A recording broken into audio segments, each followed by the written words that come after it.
Are we brainwashed into thinking working hard gets us wherever we want? Is that just a form of enslavement? Should we be focusing on making the world's seas and oceans drinkable as a way of counteracting the climate crisis? We're back. This is the People's Countryside Environmental Debate Podcast, and something I like to say is healing is done as a community, not alone. And this podcast is turning into a community. Us, the makers, and you guys, the listeners. I'm Stuart, the Wild Man Mother. My job is basically making nature part of people's daily lives. Who's the co-host? My name is William Mankler. Thanks very much for being with us. And we're once again in Stuart's courtyard garden. If you listen carefully, I don't know if it's being picked up on the microphone, but there's a dunnock singing in a tree just right next to us here. Anyway, so we answer listener questions, and we try and bring every question back to the natural world in some way. Sometimes it's a challenge, but we do get there. Any challenges you've had in your life recently, William? The challenge of gardening. There's been quite a lot of gardening work recently, and making sure that I get enough sleep and I recuperate between each session of gardening, because it can be quite a physical thing. That's been one of my biggest challenges. What about yourself? Resurgence of pain and resurgence of energy to want to do things but not have the energy to do it. That's been the challenge, trying to square that circle. Anyway, we try and break the silence that perpetuates the systems underpinning unsustainable growth in the world, and that's what we try and through the questions listeners ask, we do try and challenge that. I think we succeed in the main, and we try and break down the big issues into bite-sized chunks, and try and remind you that we are all part of nature. We're not separate to it. If someone's got a listener question they want to send in, William, how can they send that in? The best way to do it is to send an email to thepeoplescountryside@gmail.com. But we're also all over social media as well, so you can send like a rash. Like a rash. Well, that was what you came up with many years ago. We've been doing this podcast for 5 years now, 6 years, 5-6 years. Yes. The first one was during the World Cup, and England were playing Colombia. 2018, I feel. Yeah. Yes. So nearly 6 years. As you can probably tell already, these conversations, they are conversations. They're less of a debate, really. And they're meandering, they're roaming and nomadic. And the subjects interplay with each other. The subjects, no matter what the listener questions are, it covers social justice, human condition, philosophy, sustainability, climate, nature, on it goes. They're always in there. And the questions come from all over the world as well. Yeah. So who's the first question today, William? Often the questions we receive are from our backyard, of our back garden, which is here in Oxford, but they do come from all over the world. And this particular one is from Provincia De Panamá in Panama, in Central America, and it's from Yenifer.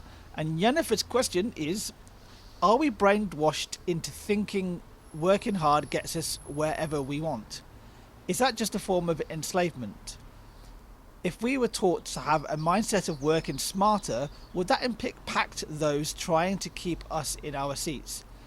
We're told to get educated, get better jobs, work harder, yet the hours get longer for little reward. Fully agree. Working smarter is, in a way, a better way of looking at it. And I think sometimes that when somebody says you need to work harder, I think they're really talking about working smarter, or using the energy in a more focused way. Maybe I don't notice that when people say work harder. For me, it's not a veiled message of working smarter. I do hear people say, "Oh, my dad was a hard worker. He worked hard all his life, and in the end, NHS let him down." It's just sort of like working hard to me. It's like slavery. You know, you work at the mills in Victorian times, and you work down the coal pits, and you work in the BMW factory here in Oxford, working hard, long hours. You know, trust me, the people who have got the big wages, the people who we're trying to encourage to pay more tax, so the rest of us can survive through these austerity times. If they're not working hard, they got us working hard. So working hard is synonymous for you then with long hours? Yeah, absolutely. I mean, working smart. And physical labour as well. But Often, yeah. Can physical labour be done in a smart way? It can be, but it does. I think to work smart, you've got to work for yourself. Yeah. Because you're reliant on your boss getting you to work smart, not harder. But let's just break this from the top. Are we brainwashed into thinking working hard gets us wherever we want? There is the old boys network and the old girls network out there that is very, very strong influencer. And it's very hard to break into certain industries if you are one of the great unwashed. You know, if you are one of the working class. I know they say the music industry is open to the working classes, and comedy and acting. And you get a lot of people say, "Oh, I grew up on council estate." There are a few. The cream always floats to the top. But to actually get to the top, the people who are in, like the managers in that industry, the booking agents, they have to like you. And if you're not one of them, it's much harder to break into that. So I think and also they say, oh, if you try hard, you know, just work harder. And when you're doing your exams at school or you're in a sport, just try hard, it will come. Just because you're trying hard doesn't mean you've got any talent at what you're doing. There's also, unless you do have connections, there is an element of luck with it as well. Yeah. So no matter how hard you try, you're not necessarily going to succeed. Hard work doesn't equal success. Doesn't equal success, but being dedicated is dedication. Yeah, dedication doesn't mean you're working hard. It just means maybe you're working smarter. You've been driven by. Yes. And I go back to the point you made about that to work smart, you have to work for yourself. Is it possible at all to work for somebody else and still work smart? It's possible, but it's a rare thing. And I think if you want to achieve something in the world of any significance to something or someone, you do have to work on for yourself. I remember saying at my mum's funeral, I've always wanted to do something with my life, and I've never been able to do that working for somebody else. You know, and it says in the question, is this a working hard idea? Is it just a form of enslavement? It can be. It can be, yeah, because you're basically, it's the whole idea of putting your nose to the grindstone and working hard and grinding yourself down. But equally, I was thinking that working smart can also mean that you work for somebody else because that person fulfills something or has a skill that you do not have. Yeah, but do you have to work for them, or can't you just engage them? Can you find those people to do that component part? To work because alongside them? When you work, yeah, but if you're working for somebody, they're taking away some of your creative power. I'm going to do this today. I'm going to do that tomorrow. You know, you have to follow somebody else's systems. But doesn't that follow then the idea of in life there is always compromise? There is always compromise, but there are some things that should never be compromised. I don't believe in working hard. I have worked hard, and it's just stupid. Yes, it's just. But I think but also there are periods of time where you do need to work hard as well. But speaking from my own experience, like sometimes working smarter, definitely you can do it. But sometimes you just have to put the grind in. You have to. For whatever reason. Say you're doing this gardening, it's long hours. Yeah. And it could be 12 hours. I don't see that as working hard. I see if you work smart and you pace yourself and you start and you don't just go a bullet a gate and you use all your energy up in the morning. Yes. You've got more energy left. You're less tired at the end of the day because you spread it. That's working smarter. Yeah, so that's. And it takes some of the weight off the hard. So you're taking the weight off your shoulders from the beginning and spreading out the energy that you have in a day. Because in a day you only have a certain amount of energy anyway. And we were talking about this with Earth. We mentioned this in the meeting with Earth Trust recently, that an organisation, a company would have an away day at the Earth Trust, for example. And they'll get to lunchtime and they'll have the lunch break, and then the productivity can drop off after that because all the energy has been put in the morning. that is working hard, then, isn't it? That's working hard, and I think the Not working employers smart. aren't working smart because they're not getting the best out of their employees. Yeah, I've had I had a conversation with another place that I work with, and they said, "You work hard. You must work. I know this is hard work." And I said, "No, it's not hard work for me. I work smart." Yeah, because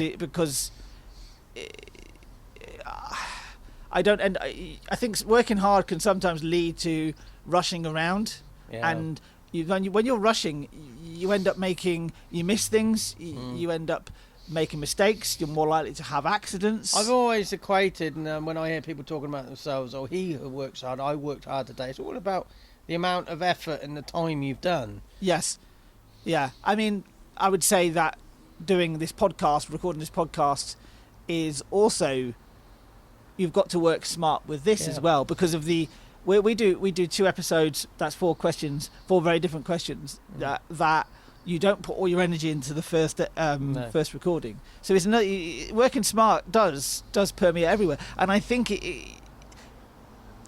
I think working smart is more effective. You do work for yourself, but you can, as an action, I think you can work smart for somebody else. Yeah, with restrictions, yeah. But it says here... But I think that reveals as much about how you've always worked, Stuart, as well. Yeah. I mean, I just... Whereas I've worked for myself and I've worked for other people, Yeah. So, yeah. It says here, if we're taught to have a mindset of working smarter, would that impact those trying to keep us in our seats? It would, in the sense of an employer's got an employee, he needs you to toe the line. Yeah. And if you're beginning to think autonomously, he or she's losing a little bit of control.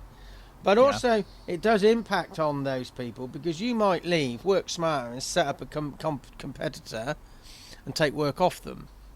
So it does impact. People do want to keep you in your seat.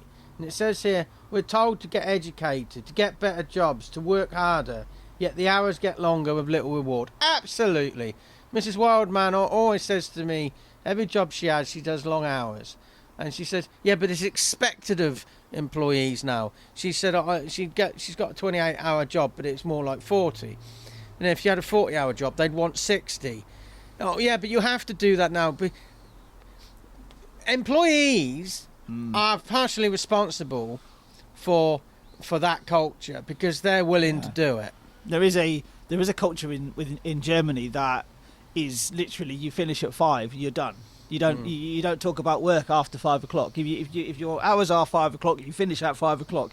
It's actually very very strict timing, and that's exactly how you should work. If you've got your hours, that's the hours you're supposed to work in, and if the time is, that's not enough time to do the work, where you can look at your own efficiency, or the individual's efficiency, but you can also look at the time that's given to do the job in the first place. The gardening that I do for you, Stuart, you generally give us the time that we can do the work in, and then you specifically say, well, these are the priorities, and if you get around to these other jobs, well done, but don't bust your gut to do them, because you want to do the jobs we've given the priority to, the best quality to. We've done that question and we're done. Anyway, any actions? Yeah, so see how you can work smarter and not harder in your own life, and that permeates out through outside of work as well. How you can best use your time. Maybe have a little bit less time on social media. Read a bit more. Watch something. Go out for a walk in nature a bit more often. See how you can work smart yourself. That's an action for me. What about you? The same. Just question. Don't be an automaton working for your employer. Question. As soon as you start questioning, be amazed how your wages go up, because people are scared of losing their staff. If you ask for a pay rise, often you get it. So Yenifer, thank you for your question, and we go straight into Adib's question. Adib is from Abid. Abid. Yeah. I beg your pardon. Abid from now I'm going to butcher this name. I think it's Gendoba Governorate. Yeah, in Tunisia. In Tunisia, which I'd imagine is a particular area of Tunisia, right in the north of Africa. Abdib, sorry for mispronouncing your name. Abid. What can you Adib? Should we start this bit again? Yeah. Okay. Before we go on to the second question, the We've put out a request for more listener questions, and we're up to 11 listener questions lined up. So well done. They're still coming in.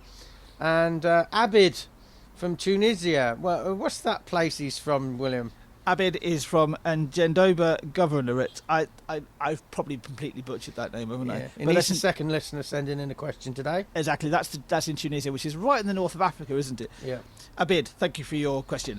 Abid's question is, should we be focusing on making the world's seas and oceans drinkable as a way of counteracting the climate crisis? Empires have been built of lesser concepts. Will that be the next Earth's assets humanity fights over? I think desalinization is a really... it's a big industry, but it's it now. Energy intensive, though. There's a lot of work going on into it. With the amount of water on this planet, if you could streamline that, yeah, great. We've got a fantastic resource there. But yeah, you can see it. It would be fought over by humanity. It's going to be as you say, an asset. Because water is the water of life. You need water to have life. So you said about desalinization is high on energy. What's the process? I got no idea about desalinization plants. I really have no. Is it going to be like a centrifuge thing? They spin it so the salt comes out. No, I believe it's an evaporative thing. Okay. It evaporates the salt out of the water. Desalinizes the water. So I think that's what causes the energy. So you have to heat the water up. So I think that's how it works. Somebody correct me. I don't really know.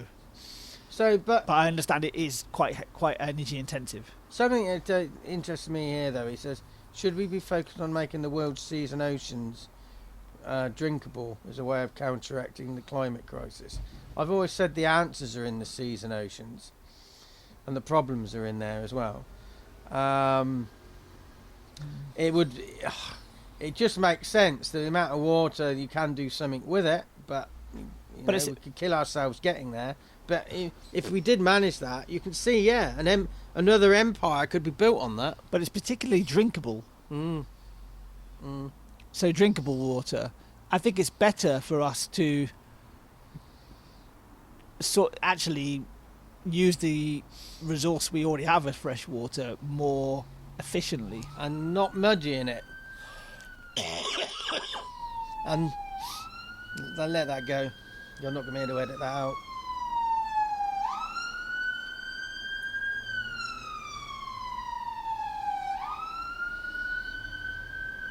No way I can edit that out.